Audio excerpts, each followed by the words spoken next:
Pravidelně se podle lékařů hýbe jen asi 10 až 13 % starších lidí. Je to přitom jeden ze způsobů, jak můžou zůstat soběstační a vitální, a to fyzicky i mentálně. Na pomůcky a cvičení stát pro tuto věkovou kategorii přispívá jen minimálně. Jan Klodner běhá, aby Marie Rusnáková mohla jezdit. Oba ve stejném prostředí brněnského hradu Špilberk. První skutečně, druhý virtuálně. Snažíme se tu rychlost držet na mírném poklusu, to znamená 6-7 km za hodinu. Zatímco on uběhne denně i 8 km v kopcovitém terénu, tyto seniorky se ani na štrbském plese příliš nezadýchají. A teď už mám přes 90, člověče. Musím se uklidnit.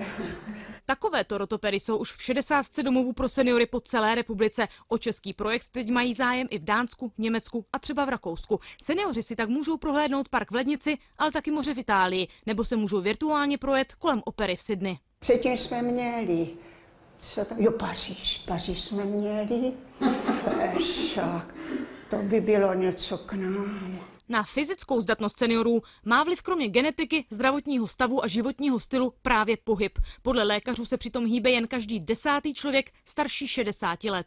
Kromě fyzické stránky je jako druhotný efekt cvičení podle lékařů dobrá nálada. Barbora Žitková, Česká televize.